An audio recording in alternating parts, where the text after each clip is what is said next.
A mi edad pensé que ya nada podía sorprenderme, pero aquella mañana, mientras el sol apenas asomaba por la ventana de la cocina, mi vida dio un vuelco tan inesperado que todavía hoy, al recordarlo, siento un estremecimiento en el pecho. Durante casi 20 años, mi esposa Clara me sirvió el desayuno exclusivamente en la misma taza blanca, una taza simple, sin dibujos, sin grietas, sin nada que llamara la atención. Siempre decía lo mismo: así es mejor, Miguel. Esta taza conserva mejor el calor. Yo nunca discutí, nunca sospeché. Hasta esa mañana, decidí cambiar las tazas sin que ella se diera cuenta. No fue por desconfianza, fue por curiosidad, por cansancio, por una sensación que llevaba semanas creciendo dentro de mí, como una alarma silenciosa que solo los hombres mayores, después de una vida entera observando gestos, son capaces de percibir. Cuando ella salió al jardín a cortar hierbas para el té, aproveché y puse mi desayuno en otra taza idéntica, una que llevábamos años sin usar. Cuando terminé de desayunar y levanté la taza para llevarla al fregadero, vi algo en el fondo, algo que me congeló, un residuo oscuro, espeso, pegado al centro, como una marca deliberada. Mi corazón se detuvo por un segundo. Nunca había visto algo así. Nunca. Mi respiración se volvió pesada, irregular. Y lo peor, no tenía ni idea de qué significaba ese hallazgo, pero sabía que no era un accidente. Pero antes de continuar, me gustaría saber si te suscribiste al canal y si te gustó el video. Esto me ayuda a ver que me apoyas y disfrutas de mis historias. Ahora, continuemos. Me quedé mirando aquella sustancia en el fondo de la taza. No era café, no era té, no era chocolate. Era algo distinto, algo que parecía casi químico, un olor extraño, un leve picor en la nariz. Y entonces recordé que nunca, en todos esos años, había lavado mi propia taza. Clara siempre la lavaba ella misma. Nunca dejaba que yo la pusiera en el lavavajillas. A veces incluso la guardaba antes de que yo terminara de recoger la mesa. Tragué saliva. La casa estaba silenciosa. El sonido de las tijeras cortando hierbas seguía viniendo desde el jardín. Sentí un impulso de dejar todo como estaba, de fingir que no había visto nada. Pero a mis 68 años, después de haber enterrado a mis padres, a 2 hermanos y a varios amigos, ya no creo en las coincidencias. Y esa mancha no era una coincidencia. Decidí revisar la taza original, la que Clara me había usado cada día. La saqué del mueble alto donde la había colocado sin pensar.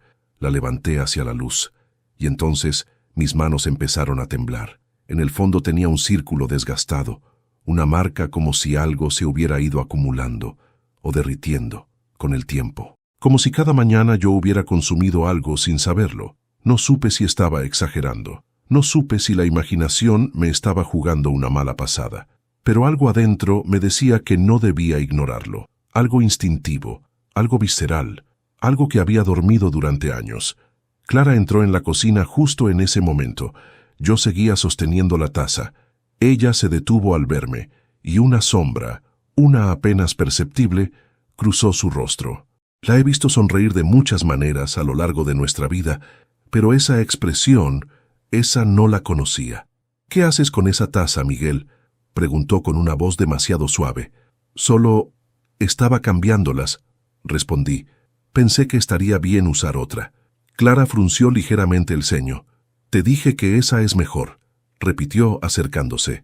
«Devuélvemela, por favor». Había algo en su tono que nunca había escuchado. No era enojo, no era preocupación, era urgencia y miedo. Sí, miedo. Mi corazón se aceleró, así que respondí con calma, fingiendo inocencia. «Clara, solo quiero saber por qué esta taza es tan especial». Ella estiró la mano para tomarla, pero yo no se la entregué. «Miguel», dijo más seria, «dame la taza». Vi un brillo en sus ojos. No de cariño, no de costumbre, un reflejo rápido, casi imperceptible, que me dijo que esta conversación no debía haber ocurrido nunca. «Clara», dije lentamente, «¿qué es lo que siempre queda en el fondo?». Ella parpadeó. 1 vez, 2 veces, como si su cerebro estuviera buscando una mentira creíble. «Nada, solo restos del desayuno. No huele a café ni a té», respondí sin levantar la voz. Ella se tensó. Su respiración cambió. Durante un segundo, Creí verla temblar. Entonces dio un paso hacia atrás. «Miguel, estás siendo ridículo», dijo. «Dame la taza y limpiémosla». Ya está. Pero no me moví. Algo dentro de mí acababa de despertar del todo. Algo que había dormido durante muchos años de matrimonio tranquilo, silencioso, rutinario. A veces el amor se convierte en costumbre, y la costumbre en ceguera. «¿Por qué no puedo usar otra taza?», insistí. Ella apretó los labios, y entonces lo dijo. «Porque esa es la que debes usar». El corazón se me detuvo, tal cual. La que debes usar. No la que prefiero, no la que conserva el calor, no la que te gusta más. La que debes. Ese matiz cambió todo. «Clara», murmuré, «¿qué has estado poniéndome en el desayuno?». Ella abrió los ojos de par en par. Retrocedió un paso más. «Miguel, por favor, no arruines esto. ¿Qué era esto? ¿Nuestro matrimonio? ¿O algo más?». Me acerqué un paso, no para intimidarla, sino para verla mejor, para ver si quedaba algo de la mujer con la que me casé hace 4 décadas. «Clara, dime la verdad», susurré. Ella comenzó a respirar de manera irregular. Se llevó una mano al pecho. «No lo entenderías», dijo. «Lo hice por nosotros». Y entonces lo comprendí. Sea lo que fuera, no era un accidente. No era una mancha común. Era algo que ella había puesto, con intención, con propósito, algo que yo estaba consumiendo cada mañana, algo que había sido cuidadosamente escondido bajo el pretexto de una rutina amorosa. Mi voz se quebró cuando dije: «Clara, ¿qué me estabas haciendo?». Ella cerró los ojos y respondió algo que aún hoy me hace estremecer: «Protegiéndote, Miguel, protegiéndonos a los dos». Pero su definición de protección pronto descubriría que no se parecía en nada a la mía. Clara no volvió a hablar después de decir aquella frase. Se quedó quieta, con las manos temblando ligeramente, como si hubiera revelado más de lo que pretendía. Yo la observaba en silencio, tratando de reconocerla.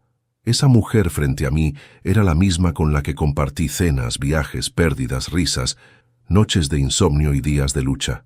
Pero algo en su mirada, algo había cambiado. O quizás siempre estuvo ahí, oculto detrás de una rutina tan meticulosa que nunca me tomé el tiempo de mirar más allá. Me acerqué lentamente a la mesa y dejé la taza frente a nosotros. La luz que entraba por la ventana iluminó el fondo y resaltó aún más la sustancia oscura allí pegada. Sentí un hormigueo recorrerme los brazos. Clara bajó la mirada, evitando el contacto visual conmigo. Una parte de mí quería abrazarla, exigirle que me dijera la verdad sin rodeos, volver a ser ese hombre que confiaba ciegamente en ella. Pero otra parte, una parte más vieja, más sabia, más cansada, sabía que había llegado el momento de enfrentar lo que fuese que estuviera ocurriendo en nuestra casa. «Clara», dije con voz firme, «¿por qué dices que me estabas protegiendo?». Ella tragó saliva. Sus ojos se llenaron de una tristeza que casi me derrite, pero no del todo. Ya no podía dejar que mis emociones gobernaran mis decisiones, no después de ver lo que había visto. «Es complicado», susurró. «No vas a entenderlo si te lo digo así, de golpe». «Entonces dímelo despacio», respondí. «Desde el principio». Clara retrocedió hasta la encimera y se apoyó contra ella. Respiró hondo, pero su voz salió rota. «Tenía miedo de perderte». «¿Perderme?», repetí confundido. «Clara, yo no iba a ninguna parte». Ella soltó una risa nerviosa, casi ahogada. «Ay, Miguel, tú no sabes lo que pasa cuando no miras.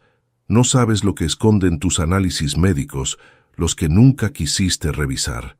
No sabes nada de lo que yo he tenido que prevenir». Mis manos se helaron. «¿Mis análisis médicos? Clara, ¿qué hiciste?». Ella negó con la cabeza varias veces, con movimientos rápidos, como si quisiera sacudirse una idea desagradable. «No lo entenderías. Yo solo quise cuidarte, mantenerte bien, mantenerte aquí». Esas palabras se clavaron en mi pecho como una espina. «¿Mantenerme aquí? ¿A qué te refieres con aquí, Clara?». Ella no respondió. Ese silencio fue peor que cualquier confesión. Me dirigí al armario donde guardábamos las tazas. Todas estaban alineadas, brillantes, como nuevas. Todas menos la mía, la que ella insistía en usar. La tomé entre mis manos y la examiné con detalle. Era idéntica a las demás, pero más liviana, más gastada, más manipulada. Miguel, por favor, dijo Clara acercándose, no hagas esto más difícil. Difícil será para ti si no me dices la verdad. Ella se detuvo. Por primera vez en muchos años, la vi con miedo, no el miedo que uno siente ante un accidente, un ruido extraño o una noche de tormenta. Era el miedo de alguien que ha construido una mentira tan grande que ya no sabe cómo sostenerla. Clara, repetí suavemente, dime qué había en esa taza. Sus labios se movieron, pero no salió sonido alguno. Y entonces, antes de que pudiera insistir, el teléfono fijo sonó en la sala. Ese sonido antiguo, casi olvidado, retumbó en la casa como si fuera una alarma. Clara dio un brinco. Yo la miré fijamente. No contestes, le dije, pero ella corrió hacia la sala antes de que pudiera detenerla. La seguí de inmediato, caminando lo más rápido que mis rodillas de hombre de 68 años me permitían. Cuando llegué, ya tenía el teléfono en la mano. «Sí», dijo con voz temblorosa. Hizo una pausa. Su rostro palideció. «Te dije que no me llamaras a esta hora», susurró casi inaudible. Mi corazón volvió a detenerse por un instante. «Clara», dije desde el marco de la puerta. «¿Quién es?» Ella me miró, no con sorpresa, no con culpa, sino con desesperación. Una desesperación que me confirmó algo devastador. Quien estaba al otro lado del teléfono no era un extraño, era alguien importante. «Cuelga, Clara», ordené, dando un paso adelante. Ella negó con la cabeza. «No puedo». Y antes de que pudiera reaccionar, se giró hacia la pared, como si quisiera ocultar la conversación. «No puedo hablar ahora», susurró. «Sí». Él ya empezó a sospechar. «Sí, lo sé, pero no es tan fácil. No puedo hacerlo hoy. Te dije que necesito tiempo». Aquellas palabras me golpearon como un martillazo en el pecho. «Clara», grité, arrebatándole el teléfono. «¿Con quién estás hablando?»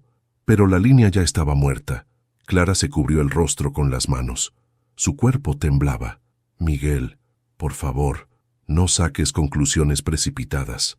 «Las conclusiones», respondí sintiendo la rabia mezclarse con el miedo, se sacan solas cuando la esposa de uno recibe llamadas secretas diciendo que no puede hacerlo hoy. Ella empezó a llorar. No lágrimas suaves, no lágrimas culpables, lágrimas profundas, silenciosas, de alguien que sabe que finalmente fue descubierta. «Clara», dije más despacio, «¿qué es lo que no puedes hacer?» Ella levantó la mirada, y finalmente, entre sollozos, dijo, «No puedo dejar que te vayas de mi vida».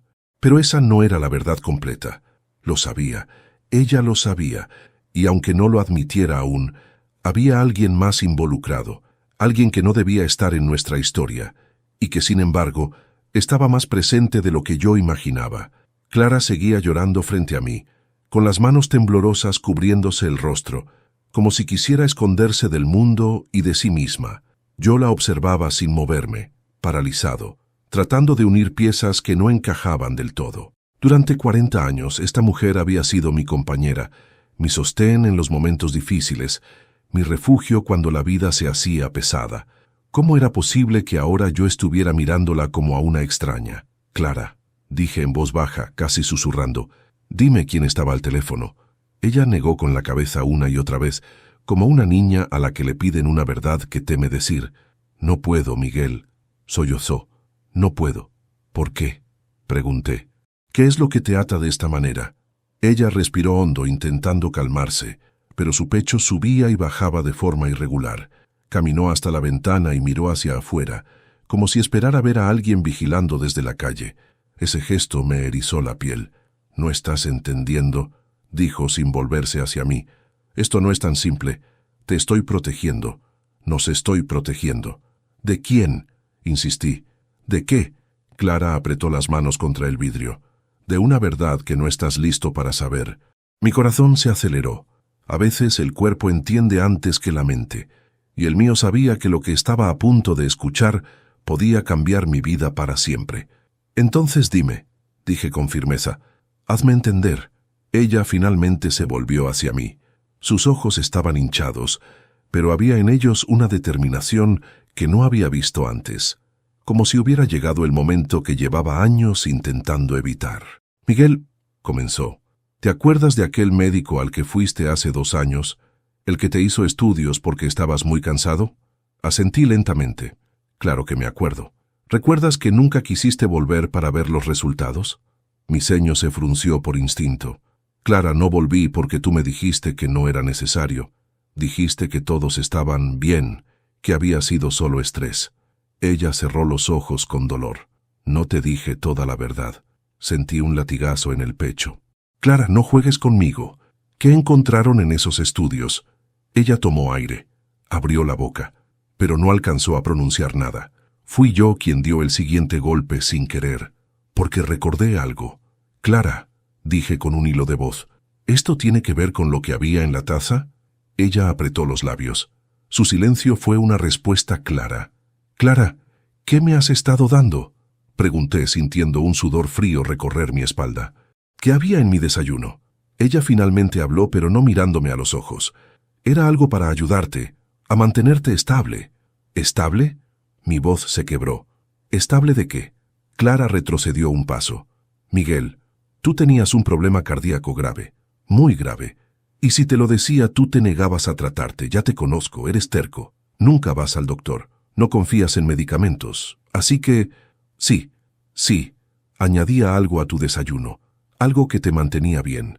Esa explicación sonaba demasiado conveniente, demasiado suave, demasiado perfecta para ser verdad. Yo la escuchaba, pero mis instintos gritaban algo distinto. No está diciendo todo. ¿Por qué nunca me lo dijiste? Pregunté. Ella se secó las lágrimas con rabia. Porque si te decía que estabas enfermo, te hundías, y yo no podía permitir eso. Respiré hondo tratando de ordenar los pensamientos. Clara, ¿qué medicamento era? Ella guardó silencio. No contestar fue la confirmación más devastadora. Clara, ¿qué era? Repetí con firmeza. Ella apretó los puños. Un regulador, susurró. Nada más. ¿Cómo se llama? Pregunté. Ella abrió la boca, y justo en ese momento el sonido del piso crujió detrás de nosotros. Ambos nos giramos. Era mi hijo. No lo había escuchado llegar. ¿Qué medicamento era, mamá? Preguntó él con una mezcla de rabia y miedo en la voz, porque yo vi el fondo de esa taza, y eso no era un regulador. Clara palideció. Literalmente. Su rostro perdió color en segundos. Tú no entiendes, dijo ella. Entonces haz que entendamos, respondió mi hijo, porque lo que yo vi ahí parecía otra cosa. Yo tragué saliva. ¿Qué crees que era, hijo? Él me miró, respiró hondo y dijo, algo que no querías que papá descubriera, algo que no estaba en ninguna receta, algo que ella no obtuvo legalmente. Clara negó varias veces, temblando. No es lo que piensas. Mi hijo dio un paso adelante. ¿Ah, no? Entonces dime, ¿por qué recibiste una llamada justo cuando papá descubrió la taza? ¿Por qué le dijiste a alguien que no podía hacerlo hoy? ¿Qué es lo que no podías hacer? El silencio que cayó fue tan pesado que parecía llenar toda la casa. Clara abrió la boca, pero esta vez no llegó a responder, porque de repente escuchamos un golpe seco afuera, como si alguien hubiera cerrado una puerta con violencia. Mi hijo corrió hacia la ventana. Miró hacia el coche estacionado al otro lado de la calle. Papá, dijo con voz grave, hay alguien ahí. Me acerqué como pude. Entre los reflejos del cristal distinguí una figura dentro del auto. No pude ver su rostro, pero la silueta era inconfundible. Un hombre, mirándonos fijamente. Y Clara, al verlo, dejó caer una taza que había tomado sin darse cuenta. Se rompió en pedazos en el suelo. Ella murmuró, no, él no debía venir. No todavía. Mi hijo la miró horrorizado. ¿Quién es ese hombre, mamá? Clara comenzó a llorar de nuevo, pero esta vez no era miedo, era pánico. Clara, dije, sintiendo que me faltaba el aire. ¿Quién es? Ella levantó la mirada, derrotada, y murmuró, es la persona que te quiere lejos de mi vida. Sentí como si el piso se hundiera bajo mis pies. Mi hijo y yo nos miramos, incrédulos. ¿Lejos? Repetí. ¿Qué estás diciendo, Clara? Ella cerró los ojos. Ese hombre es a quien llamé. Él sabe lo de tu corazón. Él sabe lo que estaba en la taza. Mi hijo dio un paso atrás. ¿Y quién es? Gritó. Clara abrió los ojos, rojos de llanto, y dijo el nombre que nunca imaginé escuchar. Es tu hermano, Miguel. Es Rubén. Sentí que el mundo se apagaba por un instante. Mi hermano, mi propio hermano, Rubén. Ese nombre cayó en la sala como un cuchillo afilado que no solo cortó el aire, sino también algo dentro de mí. No sé cuánto tiempo pasé sin moverme, sin respirar, sin comprender. Las palabras de Clara flotaban todavía, suspendidas, como si quisieran regresar a su boca, como si desearan no haber sido pronunciadas. Mi hijo fue el primero en reaccionar. ¿Rubén?, repitió incrédulo. ¿El hermano de papá? ¿El que se fue hace años? Clara asintió sin alzar la vista. Sentí un temblor en las manos. No era de edad, era de traición, de incredulidad, de un dolor tan antiguo que pensé que nunca volvería a sangrar. «Clara», murmuré, «¿qué tiene que ver Rubén con nuestra vida?» Ella respiró hondo, limpiándose el rostro empapado, pero su voz volvió a quebrarse. «No querías saberlo, Miguel. Siempre cerraste esa puerta. Siempre negaste que tu hermano pudiera hacerte daño. Siempre dijiste que él no era capaz de algo así». Mi hijo me miró confundido. «¿Qué pasó entre ustedes, papá?» Yo suspiré, un suspiro cargado de años, de recuerdos difíciles, de heridas mal cerradas. Rubén y yo, comencé sintiendo un nudo en la garganta. No siempre fuimos distantes. De niños éramos inseparables, pero cuando crecimos, él tomó caminos oscuros, problemas con dinero, amistades peligrosas, apuestas, cosas que no terminé de entender hasta que fue tarde. Clara apretó los puños. «Rubén nunca superó que tú salieras adelante», intervino. «Siempre te envidió todo. Tu trabajo, tu matrimonio, tu estabilidad. Nunca te perdonó haber sido el bueno de la familia». Mi hijo frunció el ceño. «¿Y qué tiene eso que ver con lo que estabas haciendo?», preguntó. «¿Qué tiene que ver con la taza?». Clara tragó saliva. «Tiene todo que ver». La sala se llenó de un silencio insoportable. «Clara», insistí con voz grave, «quiero la verdad. Ya no me sirve la mitad de nada. Quiero saber qué tiene que ver Rubén con esto, contigo, conmigo». Ella finalmente se obligó a hablar. «Cuando tú estuviste enfermo hace 2 años», dijo lentamente, «Rubén se enteró». «¿Cómo?», pregunté. «No lo sé. Tal vez un conocido en el hospital. Tal vez buscó tus datos». «Rubén siempre encuentra lo que quiere», respondió con amargura. «Lo cierto es que un día apareció en mi puerta cuando tú estabas dormido. Dijo que sabía que estabas débil y que necesitabas ayuda». Mi hijo apretó los dientes. «¿Ayuda? ¿Qué clase de ayuda?». Clara bajó la mirada. «Dijo que tenía una solución para que Miguel no se deteriorara más, pero que era necesario mantenerlo estable. Me habló de un suplemento que evitaría que le diera un episodio grave. Algo natural, según él, algo que debía disolver en su bebida cada mañana». Yo sentí un puñal en el pecho. «Clara, por Dios, ¿tú confiaste en Rubén para algo así? ¿En él?». Ella comenzó a llorar otra vez. «Yo estaba desesperada, Miguel. Te veía cansado, sin fuerzas, pálido. Te negabas a volver al médico. Rubén hablaba con seguridad. Dijo que tú nunca aceptarías tratarte, que era la única manera de ayudarte. Yo le creí». Me aferré a su palabra. Me aferré a la esperanza de no perderte. Mi hijo negó con la cabeza. «Mamá, ¿en qué estabas pensando?». Ella lo miró con los ojos hinchados. «En ustedes, en su padre, en nuestra vida. No pensé que pudiera ser algo malo. No pensé que Rubén tuviera un motivo oculto, pero yo sí lo supe al instante. Rubén nunca hace nada gratis». Clara asintió derrotada. «Lo descubrí tarde, Miguel, muy tarde. Después de meses, él empezó a llamarme, empezó a controlar la dosis. Empezó a decirme que tú no podías recuperarte demasiado rápido, que si dejaba de usarlo de golpe, podía ser peligroso, y que debíamos seguir por tu bienestar». Mi hijo abrió los ojos, horrorizado. «¿Por el bienestar de quién realmente?», escupió con rabia. Clara apretó los ojos, llorando en silencio.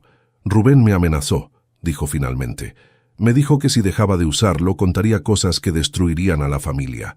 No sé de dónde sacó tanta información, pero sabía cosas de ti, de tu trabajo, incluso de mí. Y yo sentí que me ardía la garganta». «Clara, ¿tenías miedo?». Ella asintió lentamente.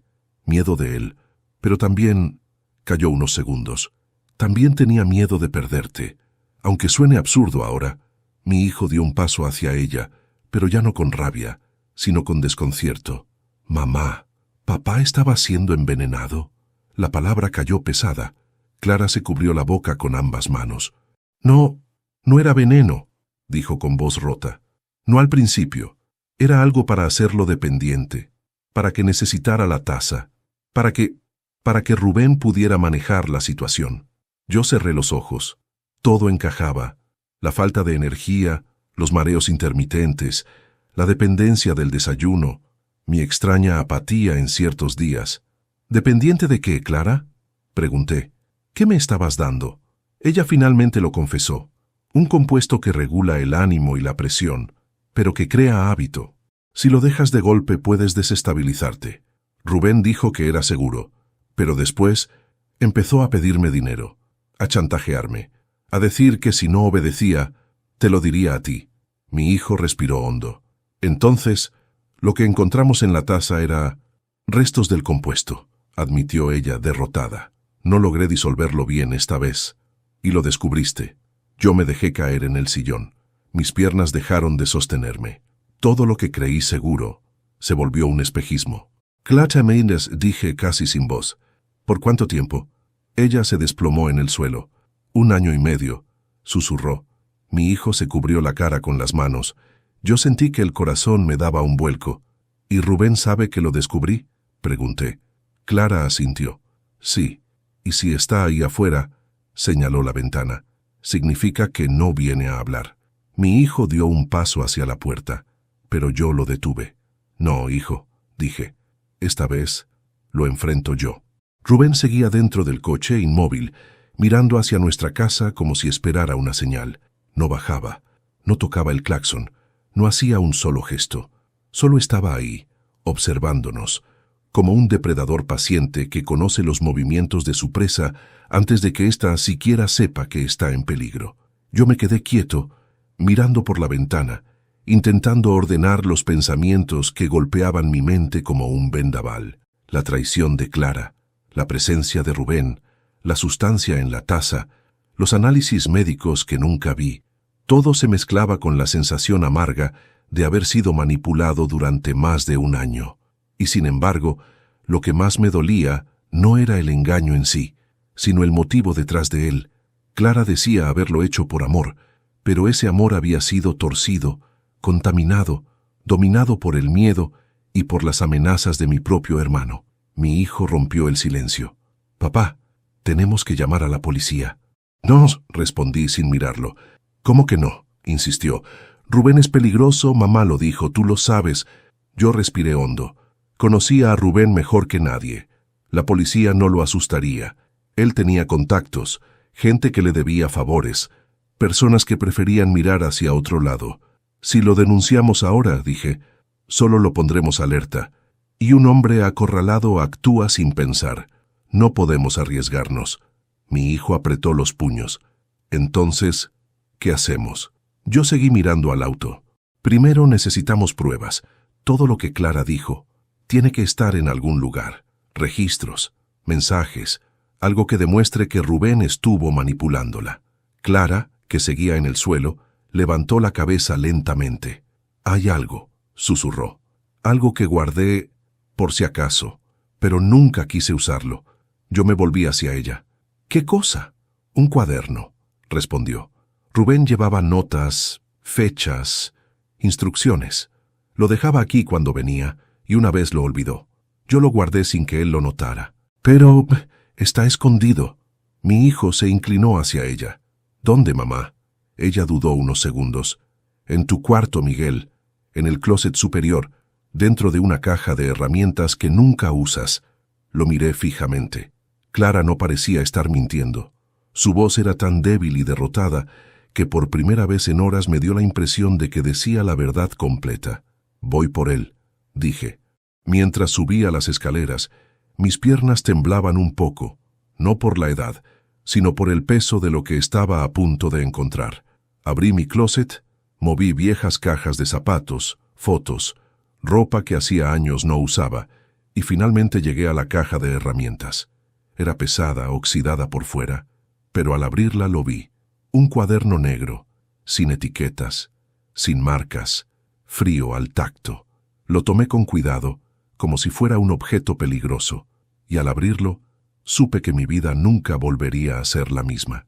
En la primera página había una lista de fechas que coincidían con días en los que Clara me había dicho que me veía pálido, cansado, raro. Al lado de cada fecha, una palabra: dosis, otras instrucciones, control, ajustar. Mi respiración se aceleró. Pasé las páginas. Había anotaciones sobre mi salud, comentarios sobre mi comportamiento, incluso un apartado donde Rubén describía mi carácter como controlable si se mantiene el ritmo. Controlable. Esa palabra me quemó por dentro, y entonces, en una página doblada, encontré algo aún peor: una lista de cantidades de dinero, cantidades enormes, con el nombre de Clara escrito al lado en varias ocasiones. Era chantaje, extorsión, manipulación, pero había una última página, una que hizo que me quedara helado. Si Miguel descubre algo, proceder con el plan C. Y debajo, Clara sabe qué hacer. Sentí una punzada en el pecho. Me apoyé contra la pared, respirando con dificultad. Clara había llegado al punto de temer tanto a Rubén que, ¿hasta dónde habría estado dispuesta a llegar? ¿Qué demonios significaba el plan C? Cerré el cuaderno y regresé a la sala. Mi hijo estaba de pie. Clara seguía en el suelo. Ambos me miraron. ¿Lo encontraste?, preguntó mi hijo. Asentí, dejando el cuaderno sobre la mesa. Clara miró hacia otro lado, avergonzada. «Ese cuaderno», susurró. «Lo encontré por accidente. Lo escondí porque tenía miedo. Miedo de Rubén. Miedo de lo que tú pensarías de mí. Miedo de lo que podría pasar si me negaba». Mi hijo abrió la primera página. «¡Dios mío!», exclamó. «Esto es suficiente para meterlo preso». «Sí», dije, «pero no ahora. Aún falta saber qué significa el plan C». Clara se llevó las manos al rostro. «Miguel, por favor, no leas eso». «Lo leí», respondí con calma fría, «y ahora necesito que me lo expliques». Ella tardó varios segundos en poder hablar. «Rubén dijo que si tú te enterabas, yo debía convencerte de que estabas enfermo, muy enfermo, para que no confiaras en tus propios recuerdos, que te sintieras dependiente, vulnerable, manipulable». Mi hijo frunció el ceño. «¿Qué? Eso es monstruoso». Clara lloró. «Yo no quería hacerlo, Miguel, te lo juro, pero él me amenazó. Me dijo que si no seguía sus instrucciones, destruiría a nuestra familia, que te dejaría sin nada». Y yo respiré hondo, tratando de procesar. Era demasiado.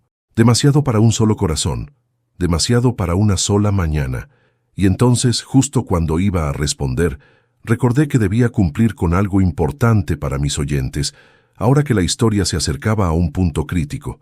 Antes de continuar, dime aquí en los comentarios qué te está pareciendo esta historia hasta ahora y qué harías tú en mi lugar. No te vayas del video, porque lo que viene a continuación te pondrá la piel de gallina. Mi hijo cerró el cuaderno con fuerza. «Papá, ¿qué vamos a hacer?». Miré la ventana. Rubén seguía allí, esperando, como si supiera que ya habíamos descubierto todo. «Vamos a ponerle fin», dije. «Hoy». Mi hijo tragó saliva. «¿Cómo?». Tomé el cuaderno con la mano firme, empezando por mostrarle que ya no le tenemos miedo, y al decir eso escuchamos cómo la puerta principal comenzaba a temblar. Alguien estaba intentando entrar. Rubén.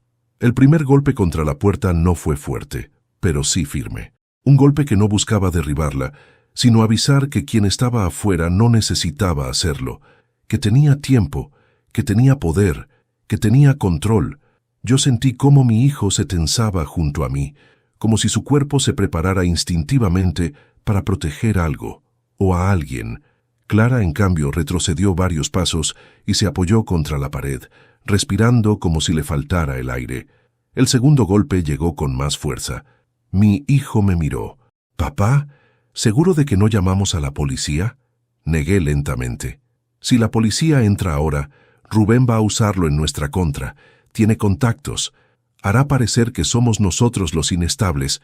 O peor». Clara sollozó. «Rubén no está aquí para hablar. Él no hace eso cuando siente que alguien lo desafía». La miré. Entonces será mejor que no sienta miedo en nosotros. El tercer golpe no fue contra la puerta, sino contra la ventana. Un toque suave, deliberado, como si quisiera que supiéramos exactamente dónde estaba. Mi hijo se acercó a la cortina, la abrió apenas 1 centímetro y se congeló. «Papá», susurró, «está sonriendo». Mi estómago se contrajo. Esa sonrisa la conocía. Era la misma que había visto cuando éramos niños y quería asustarme. La misma que mostró cuando arruinó a uno de sus supuestos amigos. La misma que llevaba cuando en el funeral de nuestro padre me dijo: «Al final siempre ganamos los que estamos dispuestos a ensuciarnos las manos». El sonido del picaporte empezó a moverse. Clara soltó un grito ahogado. Yo respiré hondo y di un paso hacia adelante. «Voy a hablar con él». «¿Qué?», exclamó mi hijo. «Papá, es peligroso». «Hijo», dije con firmeza, «Rubén no quiere matarme. No todavía. Él quiere control. Quiere poder. Quiere ver si sigo siendo su hermano menor, al que puede manejar. Y hoy voy a demostrarle que no». Mi hijo apretó los puños. «Voy contigo». Clara se enderezó llorando. «No salgan. Por favor, no le den lo que quiere». Pero yo ya había decidido. A veces, la única forma de derrotar un miedo es abrirle la puerta. Cuando giré el picaporte, mi corazón latía con una mezcla de furia y lucidez que no había sentido en años. Abrí la puerta lentamente, y ahí estaba él, Rubén, más envejecido, más delgado, pero con la misma mirada depredadora de siempre. Sus ojos recorrieron mi rostro como si leyera un libro viejo. Luego miró por encima de mi hombro y sonrió. Esa sonrisa torcida que siempre había odiado. «Hermano», dijo, extendiendo los brazos como si viniera a abrazarme. «¿Cuánto tiempo?». No respondí al gesto. Su abrazo no era un abrazo, era una soga. «Viniste demasiado lejos, Rubén», dije con voz dura. Él ladeó la cabeza fingiendo ofensa. «¿Demasiado lejos? Vine a verte. Vine porque Clara me llamó preocupada. Dijo que estabas alterado, justo lo que había imaginado que usaría». Mi hijo dio un paso adelante. «No actúes, Rubén. Sabemos lo que hiciste». Rubén lo miró con una mezcla de desprecio y lástima. Ah, el hijito brillante de Miguel, siempre tan correcto, tan moral, tan ingenuo. Yo apreté el puño. «Sé lo del cuaderno, Rubén». Su sonrisa se apagó de golpe. Ese detalle lo tomó por sorpresa. Un rubio se despeinó involuntariamente al llevarse la mano al cabello. «¿Qué cuaderno?» «El que olvidaste aquí», respondí. «El que Clara guardó. El que tiene anotado cada chantaje, cada dosis, cada amenaza». El rostro de Rubén se endureció. «Ella no tenía derecho». «Tú no tenías derecho», interrumpí. «Tú te metiste en mi casa, en mi salud, en mi matrimonio. Tú manipulaste a Clara. Tú usaste mi enfermedad para ganar poder sobre nosotros». Rubén chasqueó la lengua. «Oh, Miguel, siempre tan dramático. Yo te ofrecí ayuda. Si Clara malinterpretó las instrucciones, no eran instrucciones, espeté. Era control, era abuso, y lo sabes». El ambiente se tensó tanto que parecía que el aire se había vuelto espeso. Entonces Rubén dio un paso más cerca. «Miguel», dijo en voz baja, «tú no entiendes con quién estás jugando. Yo no soy el enemigo. Yo soy la única persona que puede mantenerte vivo». Mi hijo se movió para interponerse entre nosotros. «Él no necesita nada de ti». Rubén lo miró con una frialdad que me heló la sangre. «Tu padre no entiende lo delicado que está, pero tú podrías ser inteligente. Tú podrías ayudarme a que él coopere». Mi hijo rió, incrédulo. «¿Ayudarte? ¿Después de todo lo que hiciste?». Rubén siguió hablando, ignorando su burla. «Miguel, piénsalo, yo puedo darte estabilidad. Yo puedo evitar que tengas esos episodios cardíacos, ese cansancio que tanto te preocupa. Todo gracias a lo que Clara siguió al pie de la letra». Clara soltó un sollozo detrás de mí. Rubén continuó. «Pero si dejas de tomar lo que necesitas», hizo una pausa teatral, «puede ser peligroso, muy peligroso». Mi hijo explotó. «Lo drogaste, maldito». Rubén alzó las manos. Palabras fuertes. No me gustó la connotación. Yo sentí que algo ardía dentro de mí, algo que llevaba guardado décadas, una mezcla de coraje, de tristeza, de amor propio, y entonces di un paso hacia él. «Rubén», dije con calma mortal, Yo no necesito nada que venga de ti. Y no voy a seguir siendo tu experimento. Él arqueó una ceja. ¿Y qué vas a hacer? ¿Golpearme? ¿Llamar a la policía? ¿Convencer a alguien de que tu propio hermano te drogó durante más de un año? ¿Tienes idea de lo ridículo que suena? Mi hijo sostuvo mi brazo. Papá, no le des lo que quiere. Rubén sonrió otra vez. Exacto, Miguel. No te conviene ponerte en mi contra. Pero ya era tarde, porque mientras él hablaba, yo noté algo detrás de él. Un coche que se detuvo justo detrás del suyo. Y de él bajaron dos personas, con uniformes, con armas, con placas en el pecho. Mi hijo abrió los ojos, sorprendido. Rubén giró lentamente. Los agentes se acercaron a pasos firmes. ¿Rubén Castillo?, dijo uno de ellos. Rubén tragó saliva. ¿Qué pasa? Está usted bajo investigación, respondió el agente. Tenemos una orden para llevarlo a declarar. Rubén me miró, con odio, con rabia y con la certeza de que ya no tenía control. Yo solo respondí, no fui yo. Y entonces el otro agente habló. Fue una denuncia anónima con pruebas contundentes. Mi hijo se acercó a mi oído. Papá, ¿fuiste tú? Sacudí la cabeza. No, pero sé quién fue. Rubén gritó. Los agentes lo esposaron. Clara, desde la puerta, se tapó la boca, temblando. Mi hijo se quedó paralizado, y yo sonreí por primera vez en días, porque supe exactamente quién había hecho la denuncia. Alguien que había visto todo desde adentro. Alguien que conocía a Rubén mejor que nosotros. Alguien que llevaba años esperando el momento perfecto para traicionarlo. Su nombre apareció en mi mente como un susurro. Daniel. Los agentes subieron a Rubén al coche patrulla mientras él forcejeaba, insultaba y gritaba mi nombre con una furia tan animal que por un segundo temí que pudiera romper las esposas. Pero luego la puerta se cerró de golpe y su voz quedó aislada tras el vidrio blindado. El silencio que siguió fue espeso, eléctrico, lleno de tensión acumulada durante años. Clara cayó de rodillas y comenzó a llorar como no la había visto llorar jamás. No era culpa, ni miedo, ni vergüenza. Era liberación. Era un nudo de angustia desatado después de demasiado tiempo, cargándolo sola. Mi hijo se quedó inmóvil, procesando todo, mientras yo observaba el auto que se alejaba lentamente hasta volverse un punto invisible al final de la calle. Pero yo sabía que esto no terminaba con Rubén esposado. Sabía que detrás de esta detención había alguien más moviendo los hilos. Alguien que no actuaba por bondad, sino por venganza. Entramos a la casa. Cerré la puerta con llave. El aire olía a polvo, a tensión y a verdad. Una verdad que por primera vez estaba completamente expuesta sobre la mesa, dentro de un cuaderno negro lleno de secretos. Mi hijo se acercó a mí. Papá, dijiste que sabías quién denunció a Rubén. ¿Quién es Daniel? Clara levantó lentamente el rostro, pálida como una sábana. Daniel, susurró, fue el aprendiz de Rubén, su asistente, su mano derecha durante mucho tiempo. Yo asentí. Sí, Daniel fue su sombra, su aliado, su cómplice, pero también fue su víctima. Rubén siempre tuvo un talento especial para manipular a la gente que lo admiraba. Mi hijo frunció el ceño. Pero, ¿por qué nos ayudaría ahora? Le señalé el cuaderno. Porque él escribió la mitad de esto. Daniel sabía todo. Lo anotaba para Rubén. Y cuando Rubén comenzó a destruirle la vida a él también, Daniel entendió algo importante.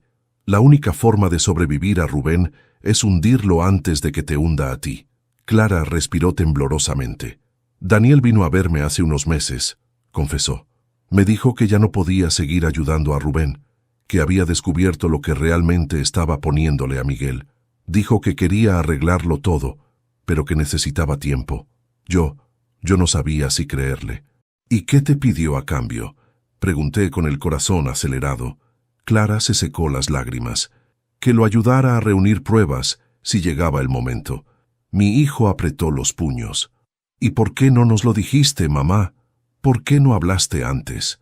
Ella lo miró con una expresión que me rompió el alma, porque tenía miedo de perderlos a los dos, y porque Rubén me dijo que si decía una palabra, él dañaría a Daniel también, y yo ya no podía cargar con más destrucción.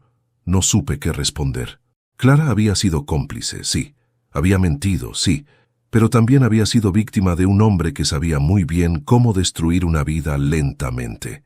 Me senté junto a la mesa, abrí el cuaderno de nuevo y pasé las páginas hasta el principio. Ahí estaba todo, fecha por fecha, dosis por dosis, instrucciones que parecían sacadas de un manual clínico.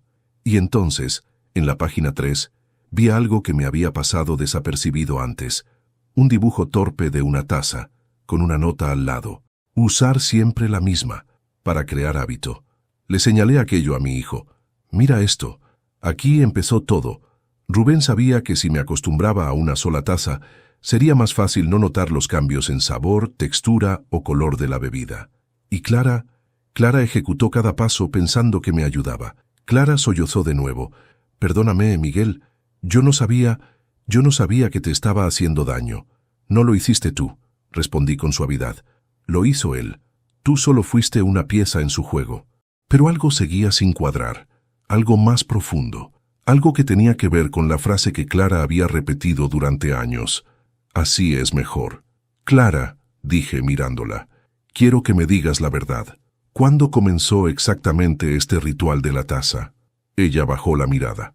A los pocos meses de tu examen médico. Rubén vino un día y me dijo que tú estabas en riesgo, que necesitabas un apoyo constante, que lo mejor era hacerlo sin que tú lo supieras, porque te negarías al tratamiento. ¿Y tú le creíste?, preguntó mi hijo incrédulo. Ella cerró los ojos. Yo veía a tu padre cansado, fatigado, triste algunos días. No sabía qué hacer, y Rubén tenía una manera de hablar tan convincente, tan segura. Yo pensé que era lo correcto, pero no era solo eso. Yo sabía que Clara no haría algo tan extremo solo por miedo o desesperación. Clara, dije con voz grave, ¿qué más te dijo Rubén? Ella levantó la vista, con lágrimas resbalando por sus mejillas.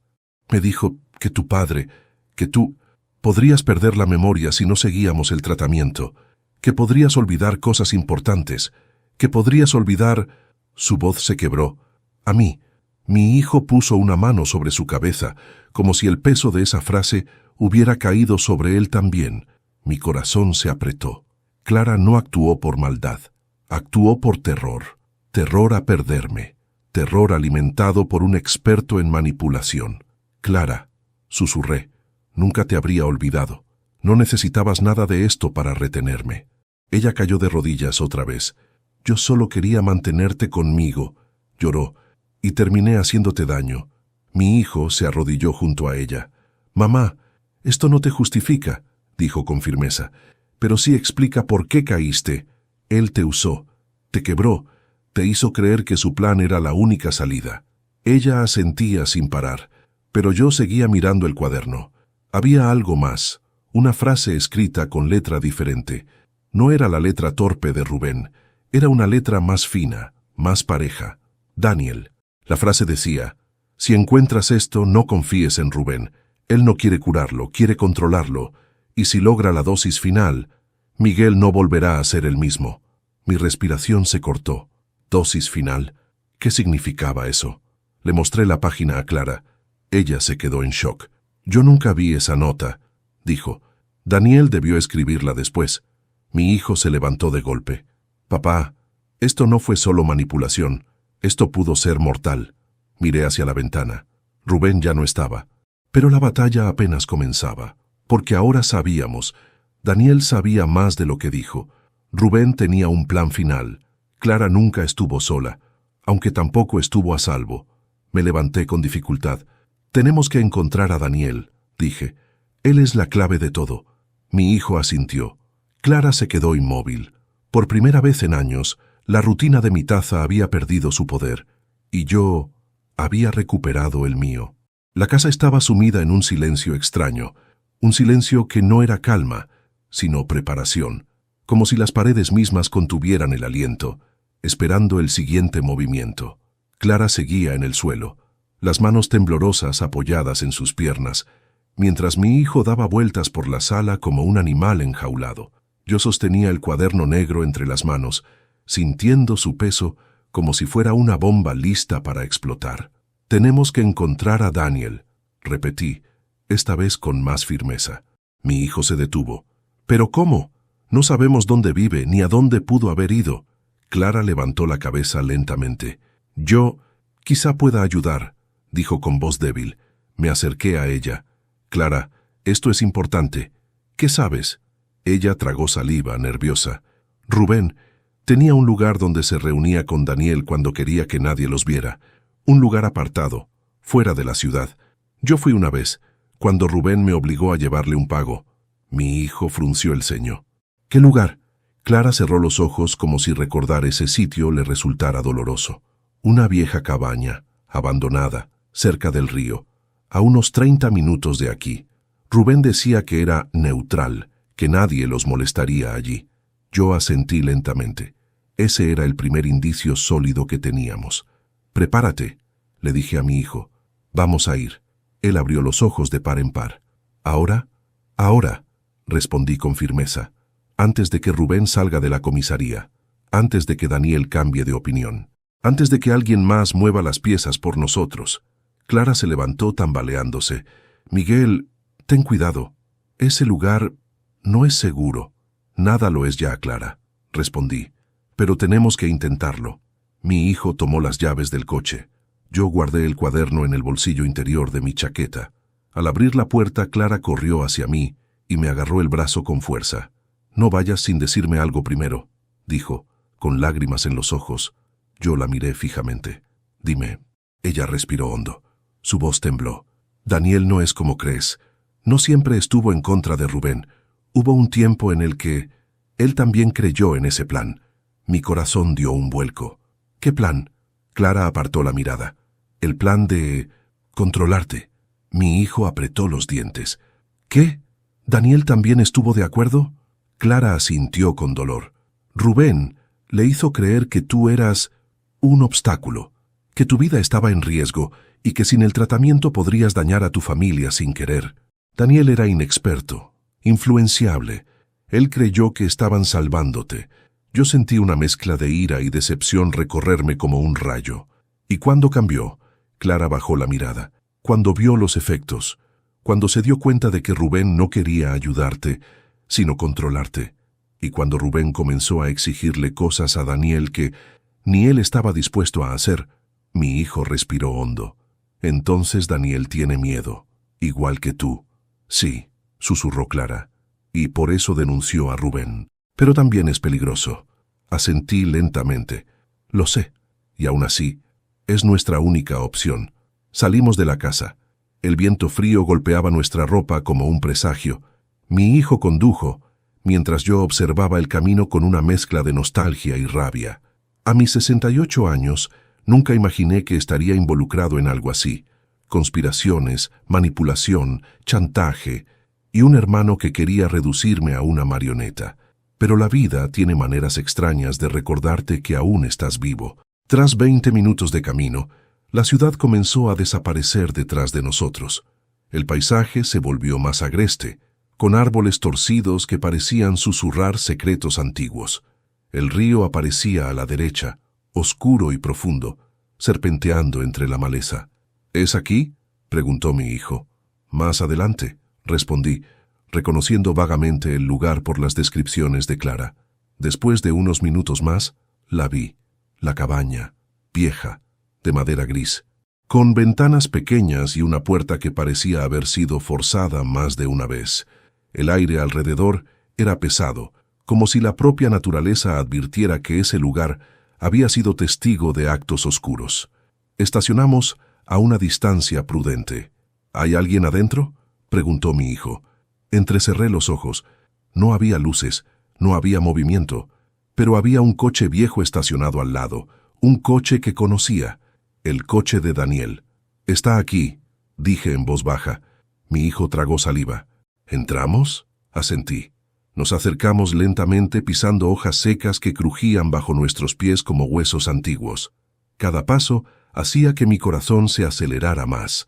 Llegamos a la puerta. Estaba entreabierta. Mi hijo me miró. «¿Voy primero?» «No», respondí con firmeza. «Primero voy yo». Empujé la puerta suavemente. El interior estaba oscuro, pero no completamente. Una lámpara a queroseno parpadeaba en una mesa.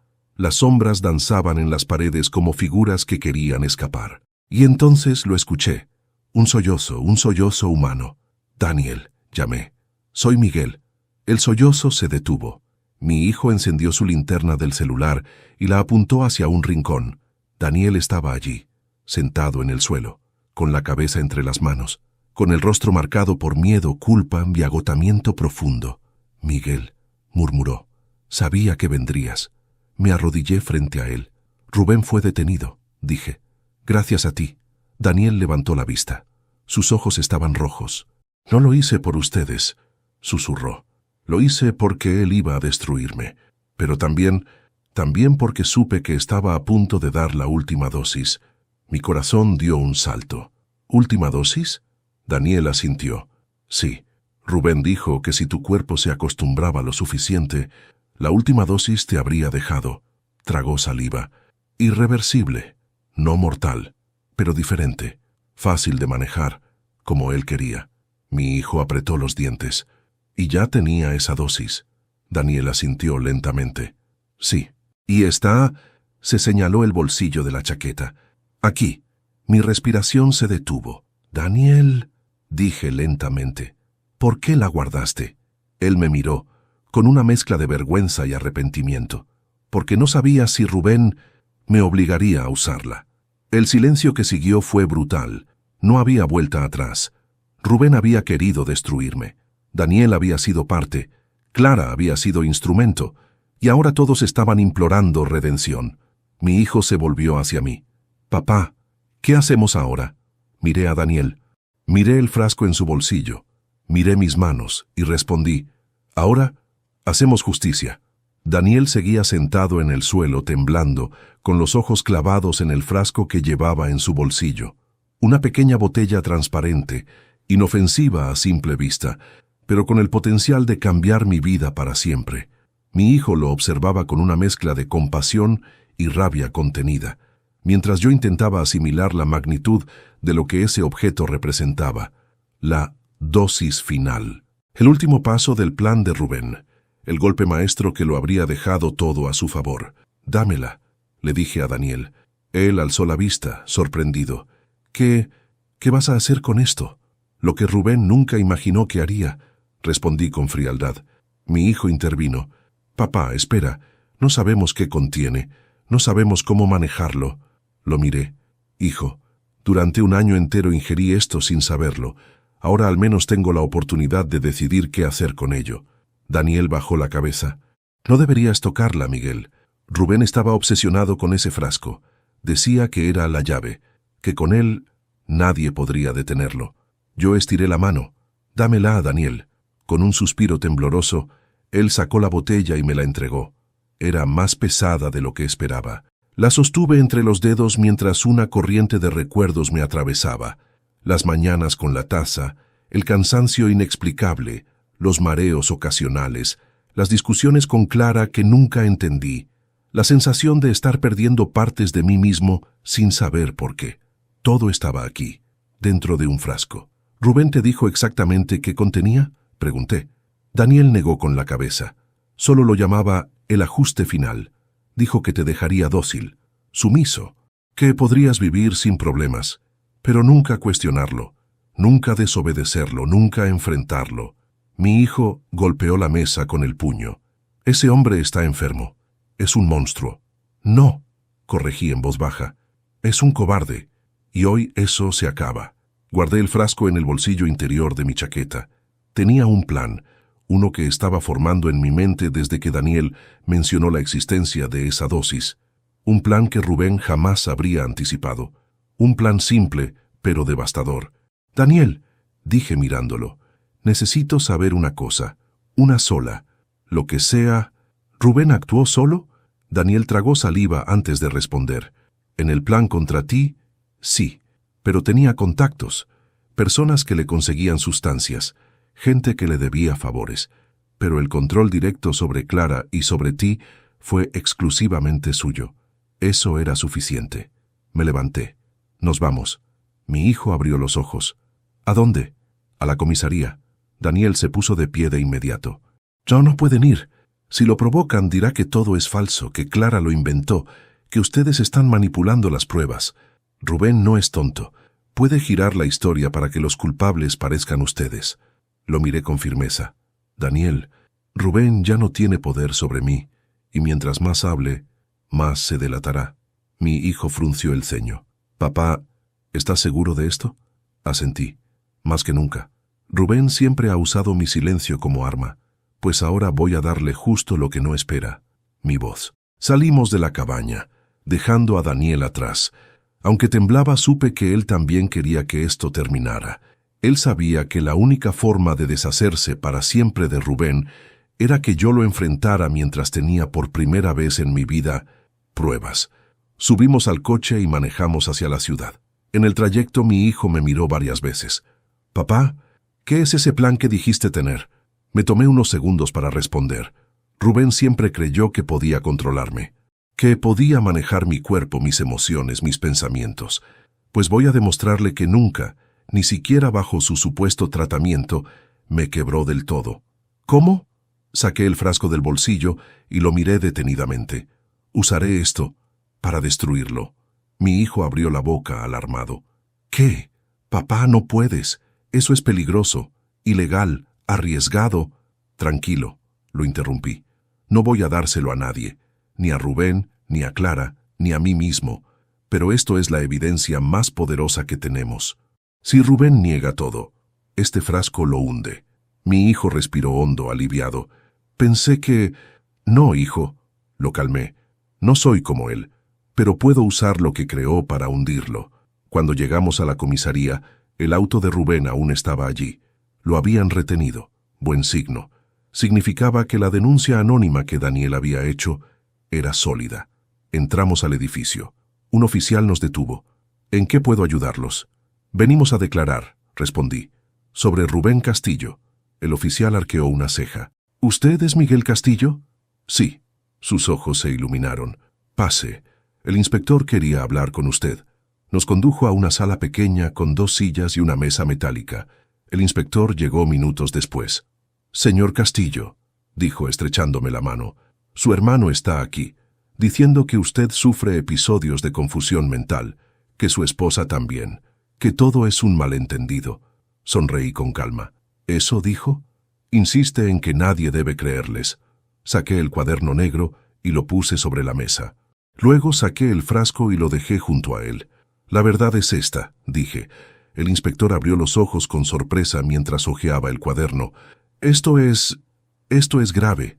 Y es real, agregué. Mi hijo intervino. Hay mensajes, fechas, amenazas. Él manipuló a mi madre y envenenó a mi padre durante más de 1 año. El inspector asentía mientras tomaba notas, pero entonces me miró fijamente. ¿Y usted, señor Castillo? ¿Qué quiere que pase con su hermano? Mi respuesta fue simple. Quiero que la verdad lo destruya, no mis manos. En ese momento un grito retumbó desde el pasillo. Era Rubén. Miguel, Miguel, no sabes lo que estás haciendo. Tú sin mí no eres nada. Me levanté con lentitud y me asomé a la ventana de la sala de interrogatorios. Rubén estaba allí, esposado, con el rostro descompuesto por la rabia y el miedo. Lo miré a los ojos por primera vez sin temor. Te equivocas, Rubén, dije con serenidad absoluta. Sin ti, vuelvo a ser yo. Los agentes lo arrastraron mientras él seguía gritando incoherencias. Mi hijo puso una mano en mi hombro. Por primera vez en años, me sentí libre. Y sin embargo, aún faltaba un capítulo. Uno que cerraría para siempre la historia de la taza, de Clara y de mí. La madrugada nos recibió afuera de la comisaría como un suspiro helado. El aire olía a tierra fría, a cansancio, a un amanecer que todavía no se atrevía a mostrarse. Mi hijo y yo caminamos en silencio hacia el coche. Ninguno de los dos sabía cómo procesar lo que había ocurrido en las últimas horas. Rubén estaba detenido. Daniel había confesado. Clara había revelado su participación. Forzada, sí, pero participación al fin. Y yo tenía en el bolsillo el frasco que simbolizaba 1 año entero de mentiras, manipulaciones y decisiones tomadas por otros en mi nombre. Abrí la puerta del coche con manos temblorosas. No sabía si era por alivio, miedo o simplemente porque a mis 68 años Ya no tenía la fuerza que creía tener. Pero mi hijo me miró con un respeto que jamás había visto en sus ojos. Era como si de pronto yo hubiera recuperado algo que había perdido sin darme cuenta. Mi dignidad. Nos sentamos. Encendió el motor, pero no arrancó. Se quedó mirando la carretera oscura frente a nosotros. «Papá», dijo con voz baja, «¿te das cuenta de que pudiste haber muerto?» No respondí de inmediato. Me quedé mirando mis manos. Manos viejas, marcadas por años de trabajo, por herramientas, por caricias, por pérdidas. Manos que jamás habían temblado tanto como ahora. «Hijo», respondí finalmente, «yo ya estaba muriendo. Poco a poco. Sin saberlo. No en el cuerpo, sino en la mente. En el espíritu. Rubén estaba destruyéndome desde adentro, y yo no lo veía. Él apretó el volante. Y mamá fue parte de eso. Suspiré. Tu madre estaba atrapada. No la justifico, pero puedo entender su miedo. Cuando amas a alguien, el terror a perderlo puede volverte ciego. Él me miró con los ojos llenos de tristeza. ¿Y la vas a perdonar? Esa pregunta me atravesó como una lanza. Perdón. Una palabra tan pesada como la culpa, tan afilada como la verdad. No tenía una respuesta clara. Clara me había hecho daño, sí, pero también había sido manipulada por un hombre que siempre supo dónde golpear. No lo sé, respondí con sinceridad. El perdón no es algo que se dé en un día, ni siquiera en una semana. Necesito tiempo y espacio. Lo único que sé es que ya no quiero continuar viviendo en una mentira. Mi hijo asintió. Entonces vámonos a casa. El camino de regreso fue silencioso. La ciudad dormía, ignorante del caos emocional que se escondía en el asiento del copiloto. Yo observaba las luces de las farolas reflejándose en el parabrisas y pensé en lo extraño que es cómo funciona la vida. Uno puede caminar durante años creyendo que pisa un suelo firme y en cuestión de horas descubrir que siempre estuvo parado al borde de un abismo. Cuando llegamos, Clara estaba sentada en el sofá, con una manta sobre las piernas. Sus ojos estaban rojos, pero no había lágrimas, solo un cansancio profundo, de esos que no se van con dormir. Se puso de pie apenas nos vio entrar. «Miguel», dijo con la voz quebrada. Yo levanté una mano para detenerla. «No hables aún», pedí. «Necesito decir algo primero». Ella tragó saliva, asintiendo en silencio. «Clara», comencé, «tú y yo hemos compartido 40 años de vida. No fueron perfectos, pero fueron nuestros. Cuidaste de mí, de nuestro hijo, de nuestro hogar. Te esforzaste más que nadie en mantener esta familia de pie. Y sin embargo, dejaste que Rubén entrara en nuestra vida. Le abriste la puerta a un hombre que jamás debiste permitir que se acercara. Te manipuló, sí, pero tú también permitiste que nuestra confianza se rompiera». Ella cerró los ojos. «Lo sé, Miguel. Me equivoqué. Te fallé. Te puse en riesgo. No puedo cambiar eso. Pero te juro que nunca quise hacerte daño». «Lo sé», respondí suavemente, «pero el daño está hecho y tengo que sanar». Clara se cubrió el rostro con las manos. «¿Me vas a dejar?» Mi hijo nos miró con angustia. Yo no respondí de inmediato. Caminé hacia la cocina. La luz tenue iluminó la mesa donde tantas veces habíamos desayunado juntos. Allí estaba la taza blanca, inofensiva, silenciosa, guardando secretos como una tumba. La tomé entre las manos. «Esta taza», dije desde la cocina, «se convirtió en una jaula, una prisión diaria, una rutina que me borraba un poco cada mañana». Clara se acercó lentamente. «Miguel, por favor». «No», la interrumpí. «No quiero seguir viviendo en una prisión disfrazada de amor. No quiero tomar nada que no elija. No quiero depender de una mentira para existir». Le di la espalda y abrí el basurero. Solté la taza. El sonido de la cerámica golpeando el plástico fue más liberador que cualquier palabra. Clara lloró en silencio. Mi hijo se acercó a ella y la sostuvo. Yo me apoyé en la mesa. Sentía el pecho lleno, pero no de dolor.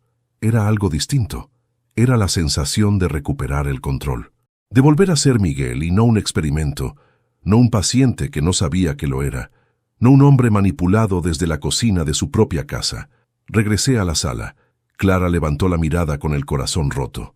«¿Qué va a pasar con nosotros, Miguel?» Me senté frente a ella. «Vamos a tomar distancia», respondí con calma. Necesito recuperar mi vida. Necesito tiempo para sanar. Necesito volver a confiar en mí mismo antes de poder confiar en ti. Ella asintió lentamente, como si hubiera esperado esa respuesta desde hacía horas. Lo entiendo, susurró. Haré lo que necesites. Solo no me odies. No te odio, Clara, dije con sinceridad, pero tampoco puedo seguir viviendo como si nada hubiera pasado. Se llevó una mano al pecho, llorando. Te amo, Miguel. Y yo te amé tampoco poco, respondí. Pero el amor verdadero no puede forzarse, debe respirarse. Mi hijo intervino con voz suave. Papá, ¿quieres que me quede contigo esta noche? Lo miré. Ese joven que había crecido bajo mi techo, que había visto mis debilidades sin juzgarme, que había sido mi fuerza cuando yo creía haber perdido la propia. Sí, hijo, respondí. Quédate. Clara se levantó lentamente. Me voy al cuarto, a empacar algunas cosas. No quiero estorbar. La vi caminar hacia el pasillo, encorvada, derrotada, pero también humana. No era una villana, no era un monstruo. Era una mujer que había amado mal, que había creído que controlar era proteger, que había caído en las redes de un hombre peor que ella. Mientras tanto, yo miré la taza rota dentro del basurero, y me di cuenta de algo. La taza estaba vacía. Por primera vez en mucho tiempo, yo también lo estaba. Vacío, pero limpio. El vacío no siempre es pérdida. A veces es espacio para volver a empezar. Mi hijo me puso una mano en el hombro.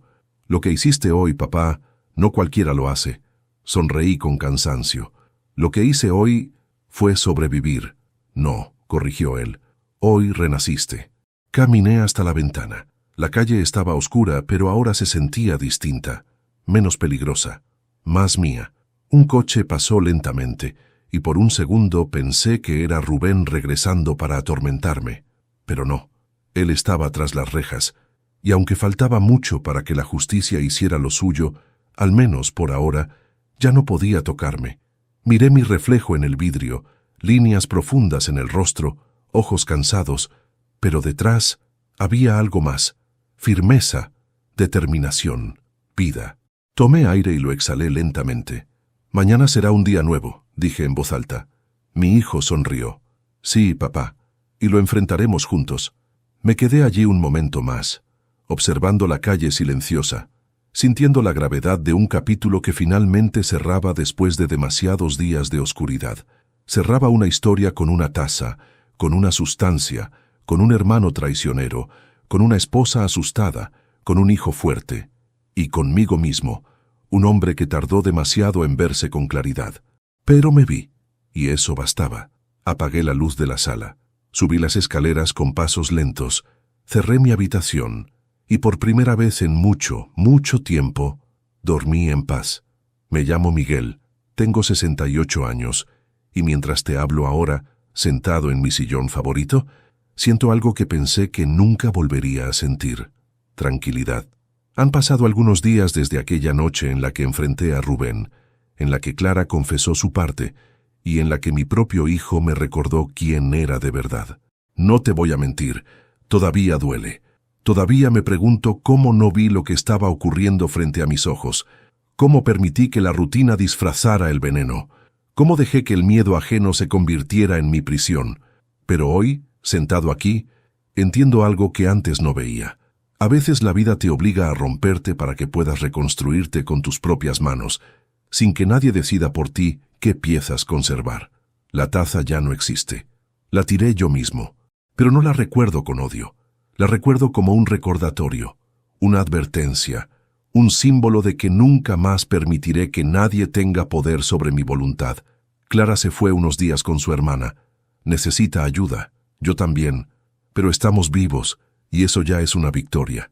Mi hijo me acompaña y cada mañana preparo mi propio desayuno, sin miedo, sin dudas, solo con la certeza de que sigo aquí, de pie, respirando, recuperándome.